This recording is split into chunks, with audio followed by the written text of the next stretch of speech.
was a time in all of our lives where we all enjoyed fairy tales. The princess, the dragon, the knight in shining armor, and whatever else. Many leave that behind as we grow older, but others never let go and keep track of every film and special we come across just to hear another version of the stories we loved so much as children. My name is Emily, and I am one of these people. And maybe after I go through a list of various media interpretations of such stories, I'll have inducted you into my fairy tale cult.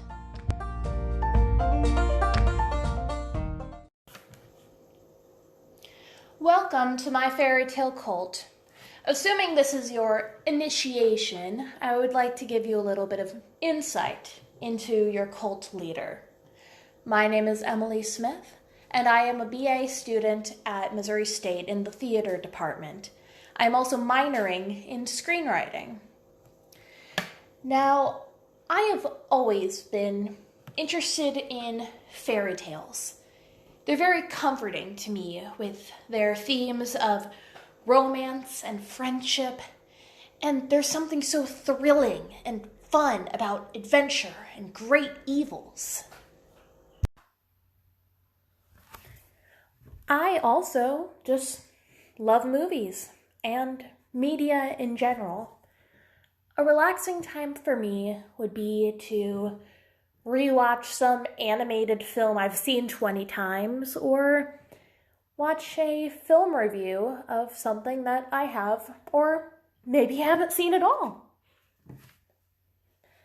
I'm currently working towards being an actor and screenwriter because I'm just so drawn to these topics and learning more, really anything I can about filmmaking in general.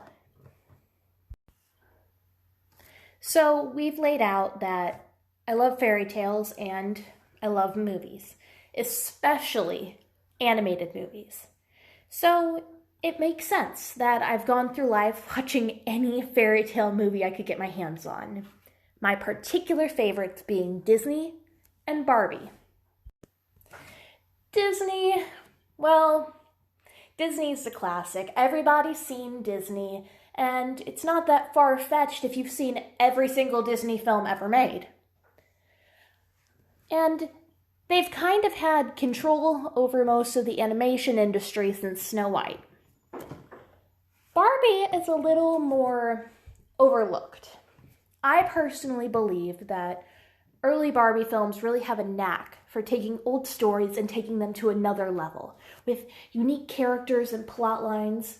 The strongest script of them, in my opinion, is Swan Lake, but they've done some great work with other classic stories, such as The Nutcracker, The Prince and the Pauper, A Christmas Carol, and 12 Dancing Princesses.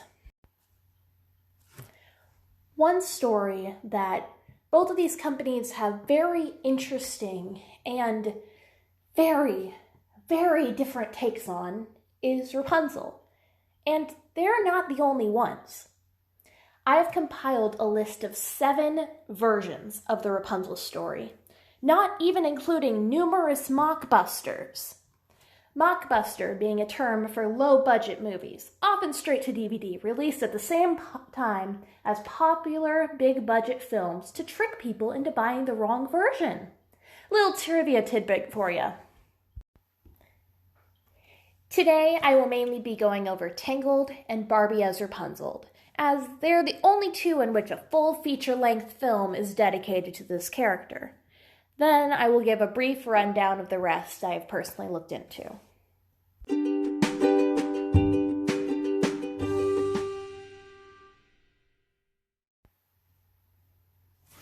Now, first I feel like I should explain the original storyline for those who are not familiar, or just as a refresher, something to compare every iteration back to. In the original tale, there is a couple. They don't have much money. They are common folk. Next door to this couple is a witch, and she has a garden she cares very much for every day. The wife becomes pregnant, and she gets some intense cravings. Cravings so bad that she feels like she'll die if she doesn't get the specific food she wants. which actually is probably the case because she refuses to eat anything else. Keep in mind, at this point in history, women were not written super realistically. Now, what is the food she wants? A plant in the witch's garden. It has leaves similar to spinach and roots similar to parsnips. The Campanula rapunculus plant. That's right. Now, the husband doesn't want his wife to die, so he bucks up and sneaks into the witch's garden at night and steals some of the plant to make his wife a salad. And she loves it, but she craves more, so he goes a second time. This time, he's not so lucky. The witch catches him.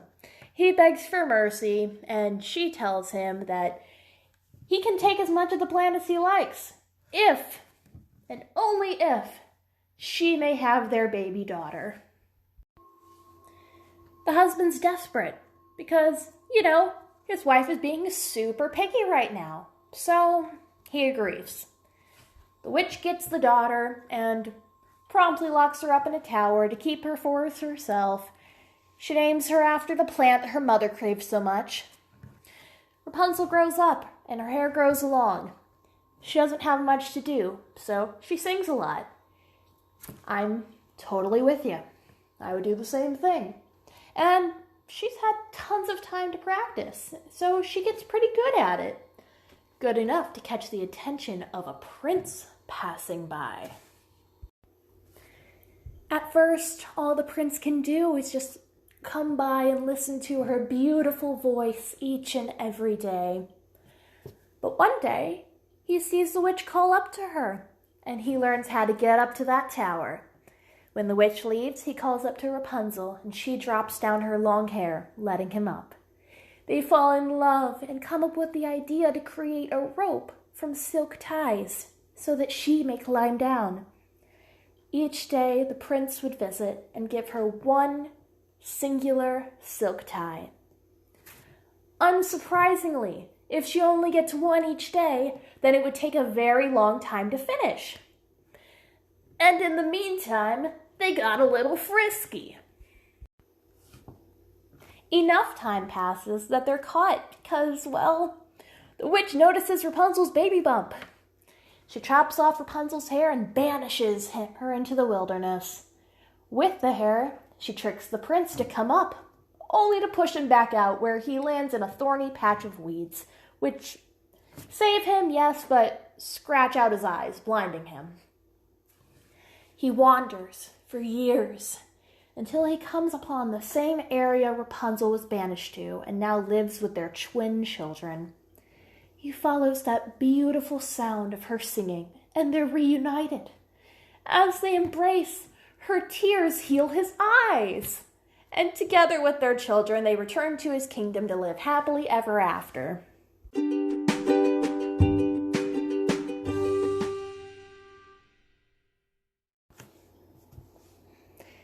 It's a pretty nice story, but we're going to throw most of that out. For the next section, as Disney and Barbie both have heroines named Rapunzel and villains named Gothel, I feel like it would be easier to talk about each film separately. For each, I'll use the same guideline to keep myself from rambling too much. We'll start with Rapunzel's characterization, then her respective animal friends, Gothel's characterization, goals, and methods, the prince's characterization, and finally, the plot device that draws Rapunzel away from isolation. In Barbie as Rapunzel, Rapunzel is brave, kind, and thinks on her feet. She's a voice of reason to her friends, and she thinks ahead and does her best to make Gothel happy. But she doesn't like Gothel. She knows she's trapped, and she knows she can't stay there forever. She dreams of life outside her manor, and often paints how she imagines the world will look when she eventually escapes. Gothel is served by a ferret named Otto and a large dragon named Hugo. Hugo's daughter, Penelope, is friends with Rapunzel. Penelope is childish and wants desperately to impress and connect with her father, but she's too nervous to blow streams of fire or fly up high or act tough. Rapunzel is also friends with a rabbit named Hobie. While Penelope is definitely a kid, Hobie is absolutely an old man. It makes for a really fun dynamic as the trio are on an equal level to one another, despite having personalities of 3 different age groups. A really special moment is after Gothel destroys all of Rapunzel's paint supplies in a rage. Penelope and Hobie pick a bunch of berries for her and squash them up to create a makeshift paint. It's very thoughtful. Gothel is cold, refined, and distant. She doesn't care if Rapunzel likes her or not, only that she stays obedient. If anything, she wants Rapunzel to fear her. She has Rapunzel keep the grounds in perfect order and serve her meals and tea. If Rapunzel does anything fun, primarily painting, Gothel reprimands her and finds some job that she should have taken care of instead of wasting time. Her reasoning for trapping Rapunzel is revenge. Gothel once loved Rapunzel's father, but her father did not return the love, so Gothel was friend-zoned by Rapunzel's dad, and she took his kid from him. When she finally reveals this to him, she says, "She would have been my daughter if you'd married me. I only took what was mine." By taking Rapunzel from her family, she has started a feud between Rapunzel's father, King Wilhelm, and the neighboring king and father of Rapunzel's love interest, King Frederick. Wilhelm doesn't know who took his daughter, so he assumes the king next door did it. I also feel it's important to note that Gothel's manor is hidden deep within a scary forest no one goes into. It's protected by a giant fire-breathing dragon, and it's blocked off by a magic wall. We do not believe in overkill in this household, or manor.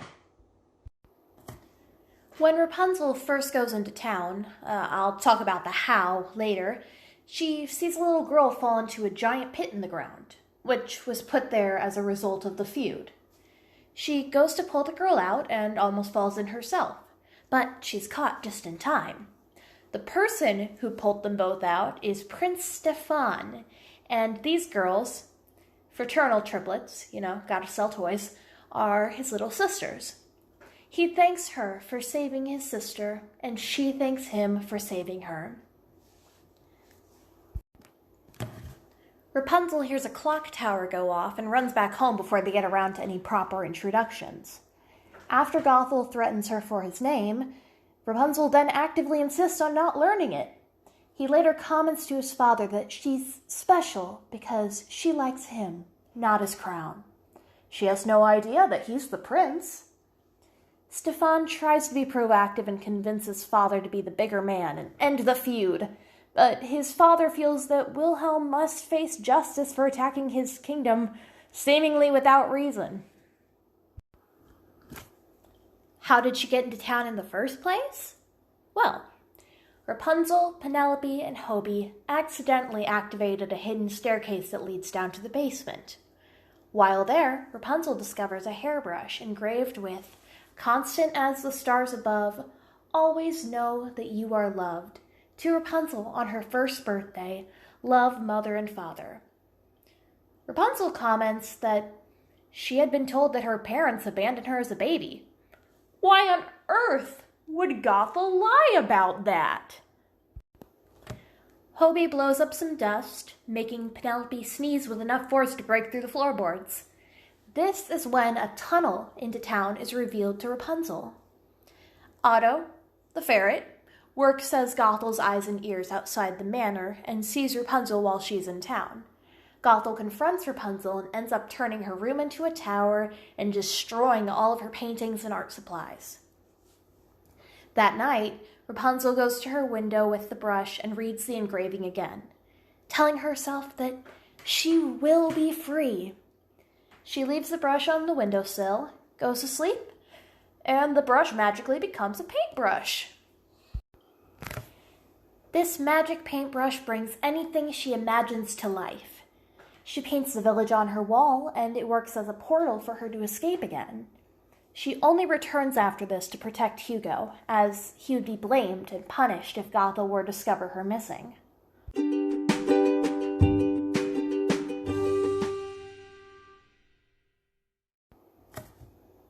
Now on to the Disney one.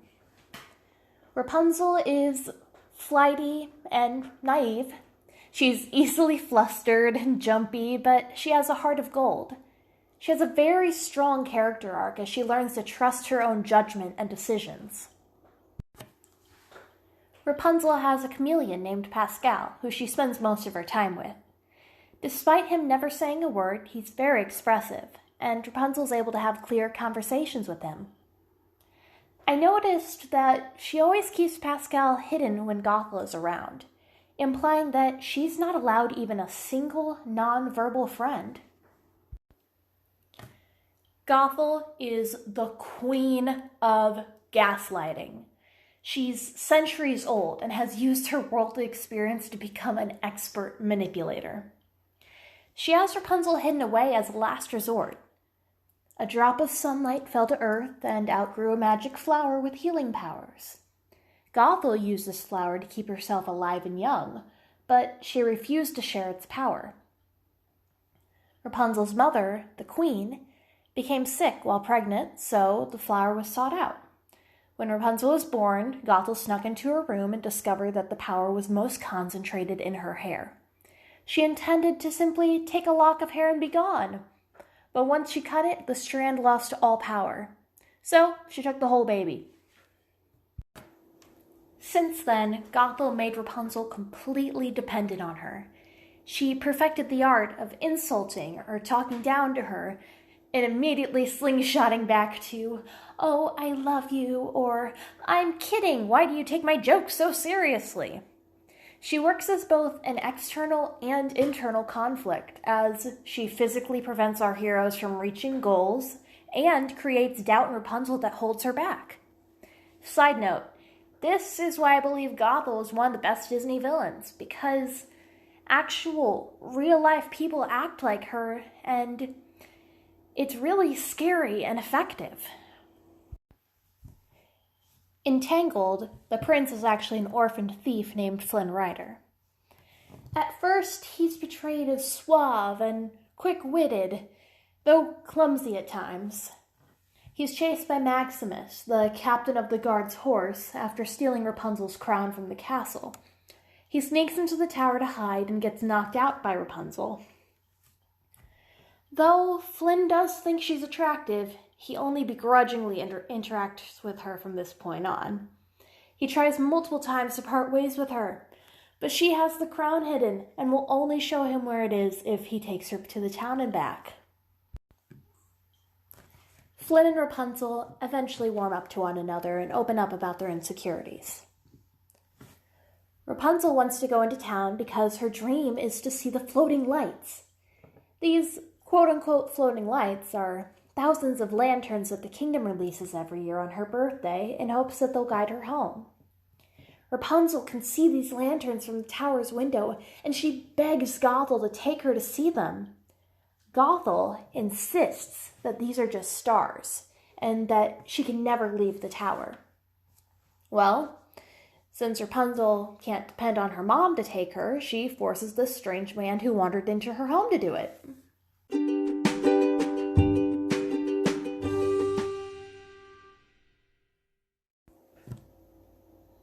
Something I find interesting about these two versions is that while Barbie as Rapunzel has a motif of stars, Tangled has a motif of the sun. Now, I'm going to be much more brief with the adaptations I talk about. Though all of these vary in quality, if you look at them like a critic, I personally enjoy each and every one.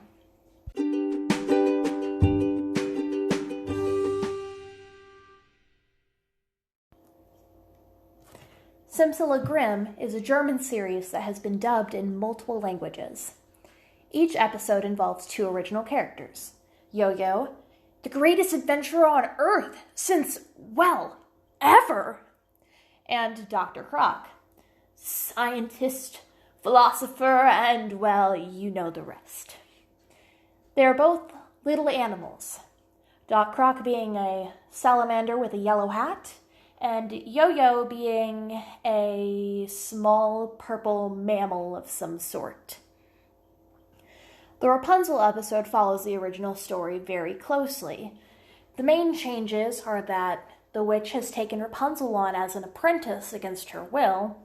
The prince brings all the silk ties at once. There are no children, and Rapunzel's parents have been turned to stone.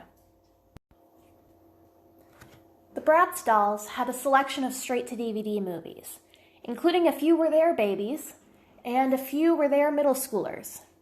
One of the Bratz Kids movies starts with them in school working on a play about fairy tales. They each talk about how lame, dumb, and helpless their respective princesses are.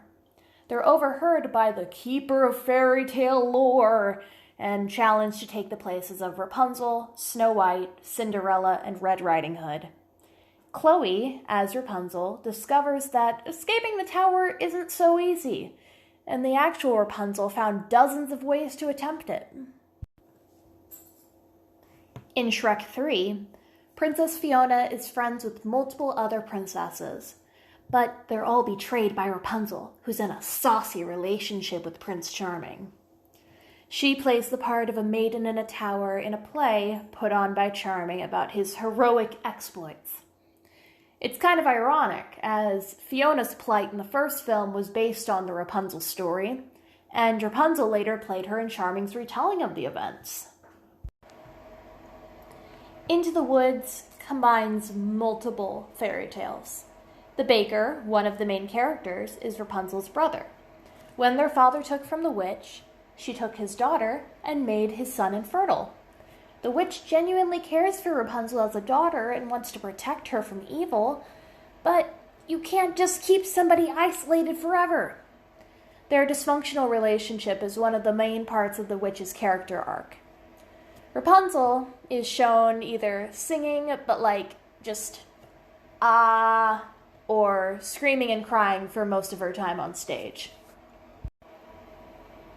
Lastly, I have Rapunzel's Revenge, a graphic novel written by Shannon and Dean Hale and illustrated by Nathan Hale.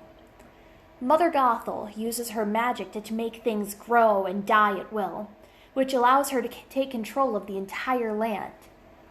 Rapunzel's parents were of those who were enslaved by Gothel. Her father steals from the garden, and Gothel takes Rapunzel away, as is in the original story. But here's the kicker. This is all set in a world inspired by the Wild West.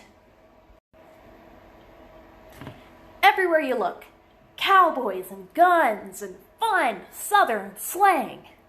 Rapunzel learns how to use her twin braids as lassos and whips.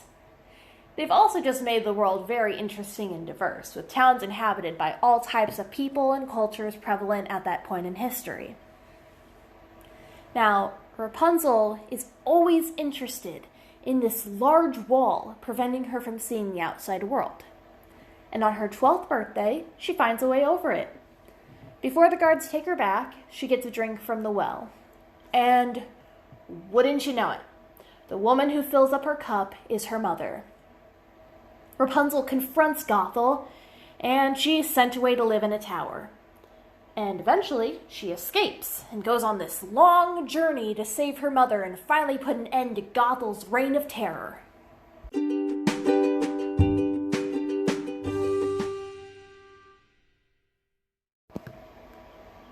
So, there you have it. 7 versions of our favorite gal with hair longer than nature ever intended. I hope you found something you want to check out or want to return to. One more step to being as completely and utterly obsessed as I am. One more step to joining my fairy tale cult.